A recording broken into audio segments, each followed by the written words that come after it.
Anong mga development program, yung training ng MMDA para din alam nila yung pag-handle? Meron ba kayong mga gano'n? May Yes, mga meron tayong Traffic Education Division oo. na continuously nagbibigay ng seminars, anger management, Oo. discipline, tapos yung traffic Sa MMDA rules. 'yan? Yes, sa Oo. MMDA. And in fact, nagtitrain tayo ng enforcers din ng ibang lugar. Ah, Nag-a-accept tayo niyan. Either silang pumupunta sa atin or yung mga trainers natin na nagpupunta sa mga iba't ibang LGUs, even outside of Metro Manila.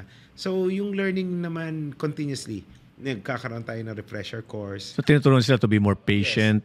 Even yung pag nagkamali ng huli, Mm-mm. kunyari, ikinomplain, tapos na-determine ng Tapos Traffic time. Education Division natin na mali. Mali. Pero hindi naman by purpose or Accidental hindi naghihingi naman kaya nagkamali. Ang ginagawa natin, binibigyan natin sila ng refresher course. Tinuturuan ulit. okay. Tinatama. Tama naman yun. Kasi mo naman i-condemn mo or kung ano man yung gawin mo, mas mabuti nang itama.